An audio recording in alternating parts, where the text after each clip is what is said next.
અહીંયા આવેલો એ પોતાના જીવનના અપલિફ્ટમેન્ટ માટે, એક આધ્યાત્મિક વિકાસ માટે એક ઊંચો આદર્શ લઈ અને જો સાધુ ધર્મના માર્ગે જાય તો સર્વશ્રેષ્ઠ. એના જેવો ઉત્તમ રાજમાર્ગ કોઈ નથી.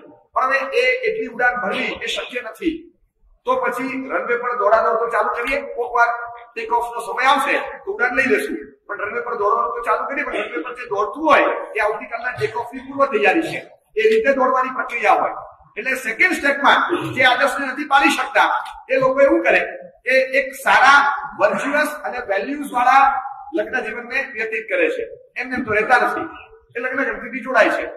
એ આખી લાઈફને સ્કેનરની જે તમે પસાર કરો તો લાગે કે અત્યારે જે સર્ચ એન્જિન ચાલે છે ને એ આખી એક 4L ફોર્મ્યુલા પર ચાલે છે. Likes, luxuries and liberties. બસ આ 4 વસ્તુ મને મળવી જોઈએ. આ સિવાય કશું જોવાતું નથી. રૂપ અને રૂપિયા જોવાના છે.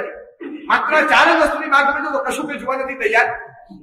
લુક્સ કેવા છે, લાઇફમાં કોમન છે કે નહીં, અને કયા પ્રકારની ઈચ્છાઓ રુચિઓ અંદર છે, લક્ઝરીઝ કેટલી મળે એમ છે, લિબર્ટીઝ કેટલી મળે એમ છે. બસ આ સિવાય 5મો કોઈ પ્રોગ્રામ લગભગ ટીક કરતા પહેલા હોતો નથી. દેખાવમાં જ ઘણીવાર માર ખાઈ જતો હોય તો ના, બીજી બધી રીતે બરાબર છે. દેખાવમાં 20-30% માઇનસમાં જાય. એક ક્રાઇટેરિયા ચોક્કસ છે, વન ઓફ ધ ક્રાઇટેરિયા, પણ not one in the only one criteria. પણ એક મહત્વનો ક્રાઇટેરિયા છે, પણ એને નજરઅંદાજ કરી શક્યા. 20% એમાં માઇનસ હોય, પણ બાકી બધું ઓવર સ્કોરિંગમાં જતું હોય, બાકી બધા ફેક્ટર્સ બહુ સારા કામ કરતા હોય તો માણસ હા પાડી શકે કે નહીં. લુક્સ બરાબર નથી, ડ્રેસઅપ બરાબર નથી, ડ્રેસિંગ સેન્સ તો લોચા જેવી છે. ઘણી વાર દાખલો આપું, આમાં કેટલાય લોકો માર ખાય. તો માર્કેટમાં એન્ટ્રી મોડી લેવાની 24, 25, 26 તો ત્યાં સુધી તો એમ જ લાગે કે આપણે બહુ બધી નાના છીએ. અને એ પછી શરૂઆત થાય. સર્ચ કરતી વખતે પાછું એટલું સ્પેસિફિકેશન ને એટલા બધા ક્રાઇટેરિયા રાખીને કરવાનું, એમ જ લાગે કે મારા જેવો સ્માર્ટ બીજો દુનિયામાં કોણ. મેં 40 જોઈ, મેં 45 જોઈ, મેં 55 જોયા, મેં 35 જોયા. 35 ને ના પાડી તો હા ભાઈ એ કેવાનું, હા 32માં સામેથી ના આવ્યું. રિજેક્શન રેશિયો જેટલો ઊંચો એટલો આપણો સિલેક્શન ક્રાઇટેરિયા મજબૂત ગણાય. અને 25, 28, 30 સુધી વીતી જાય ત્યાં સુધી એમ જ લાગે કે હજી તો ભાઈ એ શરૂઆત જ નથી. આ ઘણા બધા હોય આવા. રવિચંદ્ર અશ્વિન કહેવાય, 29 સ્માર્ટ સ્પિન એની પાસે હોય, પણ 28-30 ના થાય પછી મેદાનમાં આવે. એટલે રેકોર્ડ કરવાના ચાન્સીસ બહુ ઓછા રહે. ઉંમર વધે પછી આવ્યા હોય. એટલે જે ઉંમર હતી એ ઉંમરનો ક્રાઇટેરિયા આખો ભૂસાય. એટલે એક તો લેટ એન્ટ્રી લેટ લેતા હોય, અને એમાં સ્પેસિફિકેશન એટલા બધા હોય, અને પછી 14માં 15માં નંબરે એ વિચાર કરે એટલું હેવીલી કોમ્પ્રોમાઇઝ કરવાનો વખત આવે. પછી ટેમ્પરામેન્ટ થી રમવું પડે. તો હવે ખબર છે હવે 1.5-2 વર્ષ નીકળી ગયા, અને હવે ફ્રીક્વન્સી પણ નથી એટલી મીટિંગોની, પ્રપોઝલ્સની. તો પછી હવે કઈ હાથો પાડવી પડશે. અંદરથી પ્રેશર આવે. ઉપરથી તો આવતું હતું 6 મહિનાથી, હવે અંદરથી પણ આવે. બતાડતા નથી પણ અંદરથી આવે. અને ત્યારે એમ થાય કે પેલા 6 નંબરોને આપણે ના પાડી. શું જોઈને મેં ના પાડી મને કઈ ખબર નથી પડતી. એ પછી બીજા ના પાડી. એની કરતા એમાં મને 20% માઇનસ લાગતું હતું, એને કરતા એમાં 30% માઇનસ છે. અને હું વિચાર કરું કે આ પાડું કે નહીં. એમાં કેમ મેં ના પાડી મને કઈ ખબર નથી પડતી. અને એટલો જ સ્પેસિફિકેશનમાં જતો હોય ને ખબર ના પડે. બહુ રફ લેંગ્વેજમાં કહી શકાય કે ઐશ્વર્યાને ના પાડ્યું પછી કસ્તુરબાને આ પાડે. કશું જોવાનું નહીં, એ પોતાનું મોઢું એકવાર હરી સમજો તો ખબર પડે. એટલા બધા વધારે પડતા લુક્સનો આગ્રહ હોય, લાઇક્સનો આગ્રહ હોય. આ તો ન ચાલે, આ તો ન ચાલે. ચાંદલો લાંબો ન ચાલે. ડ્રેસિંગ સેન્સમાં આવું ચાલી છે, બધું છે જ નહીં.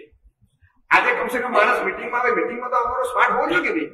આ જોતો કરો કેવો ટી શર્ટ પહેર્યો હતો, જીન્સ ના કઈ ઠેકાણા છે, જરાય ફાટ્યું નતું.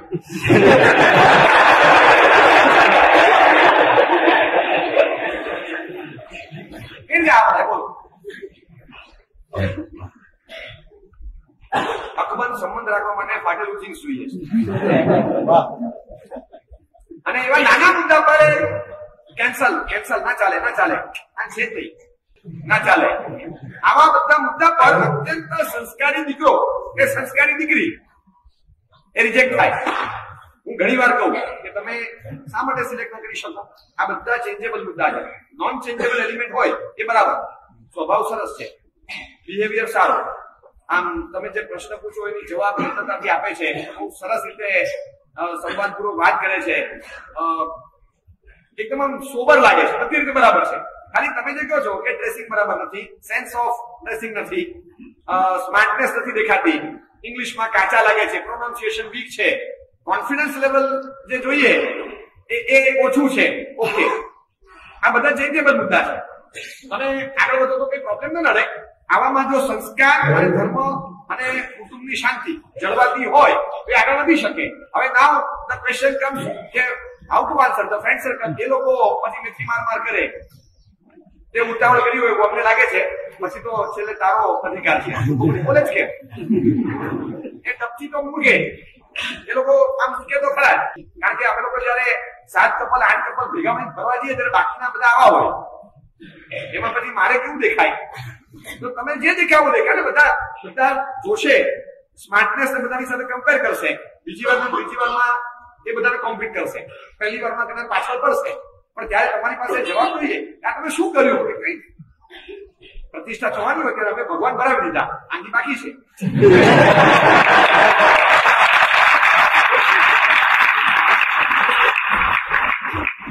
આર્બન મકરાના નંબર 1 એકદમ સરસ, એક્ટિવિટી સરસ, ભગવાન બહુ ભાવવાળી હતા,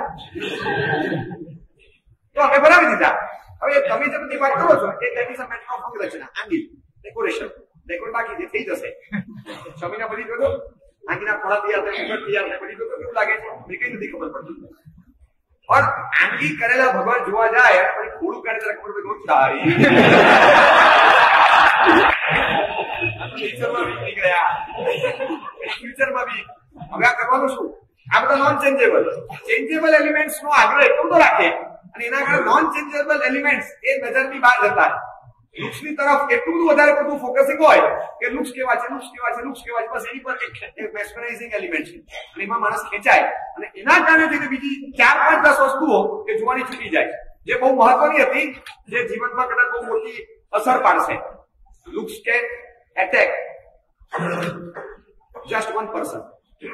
લુક્સની અસર કદાચ સારી પણ પડતી હોય તો એક વ્યક્તિ પર, પણ નેચરની અસર ખરાબ પડશે તો એ વ્યક્તિ 10 પર 100 પર પડશે.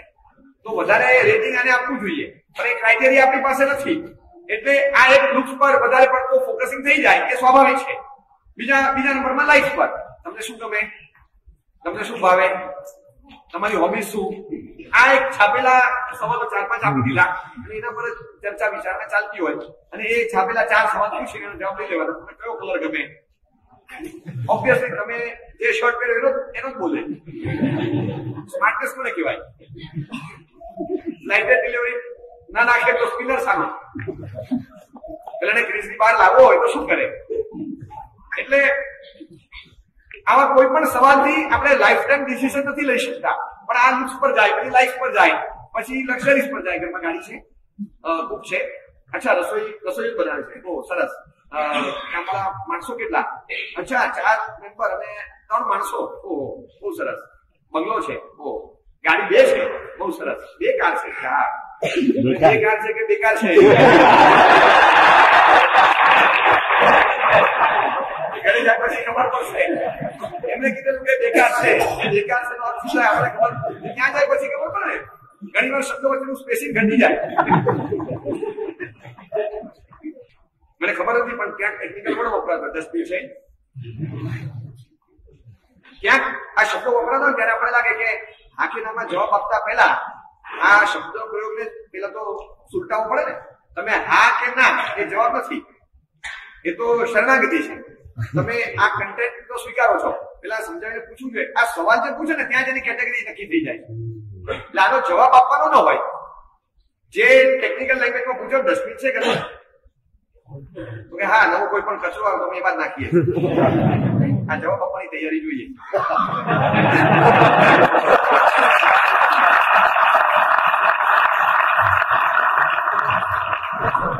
ડસ્ટબિન શબ્દથી જયારે આ પૂછા થતી હોય ત્યારે તમે સમજી શકો કે ફેમિલી લાઈફ કેટલી ડિસ્ટર્બ થઈ શકે. આ મેન્ટાલિટી એક 10% જગ્યાએ હશે ભલે, પણ આ શબ્દ પ્રયોગો શું સૂચવે છે? પણ એ લિબર્ટીઝ ની પાછળ જતા હોય પછી ધીમે ધીમે ધીમે એ વસ્તુ જાય. ક્રાઇટેરિયા તો હું છે ને તમને કહું કે આપણને ભલે રસ પડે કે ન પડે, પણ જે આ ગ્રંથો છે, જે સ્ક્રિપ્ચર્સ છે, જે નીતિશાસ્ત્રો છે, એટલા સરસ છે. આદૌ કુલમ પરીક્ષેત તતો વિદ્યામ તતો વયમ શીલમ ધનમ તતો રૂપમ દેશમ પશ્ચાત વિવાહે. બસ એની પછી વિવાહ કરવો. પેલા 7 વસ્તુ જોઈ લેવી. ખરી સપ્તપદી તો આમાં છે. સપ્તપદી પહેલાની સપ્તપદી એવી સરસ. આદૌ કુલમ પરીક્ષેત પહેલા એક 7 વસ્તુ મૂકી છે. હું તમારી ભાષામાં તમને સમજાવું. હું આ શ્લોક એટલે જ રાખું છું કે તમને ખ્યાલ આવે કે જે દિશામાં આ જ્ઞાનીઓએ કોઈ પગ નથી માંડ્યો એ દિશા કેટલી સ્પષ્ટ છે એમની પાસે. ભલે ને દિશામાં જવાનું હોય કે ના જવાનું હોય, પણ દિશાનો મેપ આખો રોડ મેપ તૈયાર છે. જવાના નથી, પણ એ રોડ મેપ આખો તૈયાર કે કઈ રીતે જવાય, ક્યાં ટર્ન થવાનું, ક્યાં ઉભા રહેવાનું, ક્યાં હોર્ન વગાડવાનો, ક્યાં ઓબ્ઝર્વ કરવાનું, બધું જોઈ લીધું. અને પછી એ દિશામાં ભલે જવાનું નથી, પણ કોઈ કે જવાનું હોય તો એમને ક્રાઇટેરિયા આપ્યો કે સૌથી પહેલા ફેમિલી બેકગ્રાઉન્ડ જુઓ, એ પછી સેકન્ડ સ્ટેજમાં એકેડેમિક બેકગ્રાઉન્ડ જુઓ, ત્રીજા નંબરમાં એજ ફેક્ટર, ચોથા નંબરમાં કેરેક્ટર, પાંચમા નંબરમાં લુક્સ, પછી લોકાલિટી અને ફાઇનાન્શિયલ બેકગ્રાઉન્ડ. આ 7 વસ્તુ જોવાની. આ જ વસ્તુ મૂકી છે. આદૌ કુલમ તતો વિદ્યા, પછી વય એટલે ઉંમર, એજ ફેક્ટર, શીલમ ધનમ તતો રૂપમ એટલે કેરેક્ટર, પછી ફાઇનાન્શિયલ બેકગ્રાઉન્ડ અને લુક્સ. લુક્સ ને પણ ગણ્યા 6થા નંબરે. દેશમ એ લોકાલિટી કઈ છે, પશ્ચાત વિવાહ. હવે આમાં લોકાલિટીને 7મા નંબરે મૂકી છે. એટલા માટે કે સૌથી છેલ્લે જોજો, એ તો ચેન્જ થઈ શકે છે. આજે તમે પાર્લીમાં રહેતા હતા, કાલે સેટેલાઇટમાં આવી જશો, એમાં કઈ એ લોકાલિટી ચેન્જ થઈ શકે છે. ફાઇનાન્શિયલ બેકગ્રાઉન્ડ 6થા નંબરે મૂક્યું છે, કારણ કે એ પણ ચેન્જ થઈ શકે છે. તમે જોયું ત્યારે બહુ સારું હતું, પણ પાછળથી ધબડકો થઈ શકે. પેલા એટલી સ્ટ્રોંગ પોઝિશન નહોતી, 5 વર્ષ પછી તમારા પગલા ફર્યા લોકના અને ખરેખર ઘરમાં લક્ષ્મીજી આવ્યા હોય તો લક્ષ્મી વધે, તો એ બેકગ્રાઉન્ડ આખું વધારે ફર્ટાઇલ બની શકે. 2 વસ્તુ ચેન્જ નથી થતી જલ્દી. જે એકેડેમિક બેકગ્રાઉન્ડ તમે એમાં બીકોમ વાંચ્યું હોય તો તમારા ગયા પછી એમબીએ ની થાય બીકોમ જ રહેશે. અને ફેમિલી બેકગ્રાઉન્ડ તમે ગયા એ વખતે ઘરમાં કાંસુ હતું તો કાંસુ જ રહેશે, સાસુ હતું તો સાસુ જ રહેશે, ત્રાસુ હતું તો ત્રાસુ જ રહેશે. એ જે વસ્તુ છે ફેમિલી બેકગ્રાઉન્ડ અને એકેડેમિક બેકગ્રાઉન્ડ, આ 2 લગભગ ચેન્જ નથી થતા. એને પહેલા ને બીજા નંબરે મૂક્યા. પ્રાયોરિટી પણ તમે જુઓ, તતો રૂપમ તતો ધનમ, આમ તતો પછી પછી પછી પછી એમ એમને ક્રમ બતાવ્યો. માત્ર આઈટમ લિસ્ટ નથી આપ્યું, આઈટમ લિસ્ટ ની સાથે ન્યુમરસ આપ્યા, નંબર આપ્યા કે કયા નંબર પ્રમાણે જુઓ. ફર્સ્ટ પહેલા નંબરમાં તમે આ ફેક્ટરને જુઓ. સૌથી પહેલા ચેક કરો કે ફેમિલી બેકગ્રાઉન્ડ શું છે. એટલા માટે કે એક ગેરમાન્યતા દૂર થાય કે marriage is not coming together of 2 individuals, marriage is coming together of 2 families. 2 પરિવારોનું જોડાણ છે, 2 વ્યક્તિઓનું જોડાણ નથી. 2 પરિવારો વચ્ચે જોડાણ થાય છે, એટલે ફેમિલી બેકગ્રાઉન્ડ જોવું પડે. એટલે ઘણા બધા ડિસ્ટર્બન્સીસ ફેમિલી બેકગ્રાઉન્ડ વીક હોવાના કારણે થાય. દીકરી ફોન કરે બપોરના 1 થી 3 ના ફોન કોલ્સ બહુ ડિસ્ટર્બિંગ હોય ઘણી વાર. એ ખાલી આટલું બંધ થઈ જાય ને, બપોર 1 થી 4 ના ફોન કોલ્સ બંધ થઈ જાય તો બહુ રેશિયો નીચે આવે. એ ફોન કોલ્સમાં કશું ના હોય, અહીંયા તકલીફ પડતી હોય તો થોડું શેરિંગ થાય. એટલે સામેની બધી મારે આટલું કામ હોય, આમ થાય, થાકી જવાય, બધું શું કરવું તો ખબર નથી પડતી. આ કઈ રીતે કરવાનું બધું એક પછી એક મારી પર બધું લોડ આવ્યા કરે છે. એટલે પછી સામેની થોડી ટિપ્સ મળે. A good consultant leads to a good fortune. જો બધું કામ આપણે છે ને ઝડપથી નહીં કરતું, તારી ટેવ છે, આ તારી ટેવ સુધાર, બધું ફટાફટ પતાવે છે ને, કલાકના કામમાં 1.5 કલાક કર, કરી દો. કઈ તારા સાસુની એવી કે ઉંમર નથી થઈ, મારથી 2 વર્ષ ના હજી તો 52 ના છે. ગયા વખતે વર્ષી સાથે કોઈ રસોઈ નહોતા કરતા, હવે થાકી જાય છે ને, થાકી જાય એ બધું આપણે કરવાનું નહીં. તો તું જેટલું માથે લઈશ એટલું તારી પર આવી જશે. એ તો થોડું ધીમે ધીમે કરતા શીખવાનું.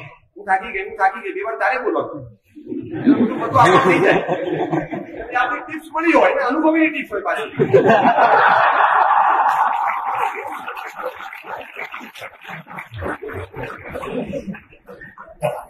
એટલે પછી બીજા દિવસે એ પ્રમાણે એઝ પર ધ પ્લાન શરૂ થાય. કોઈ પણ ટેરરિસ્ટ હોય ને એ પેલા પ્લાન બતાવે, પછી અટેક કરે. અને એક્સપ્લોઝિવ જે ફૂટે અને એમાં બચારો જે શહીદ થઈ જાય એનું શું. એટલે કોઈ દિવસ છે ને આવી બધી ટિપ્સ લેવી નહીં. આપણે કઈ રીતે ગયા છે અને કઈ વસ્તુ માટે ગયા છે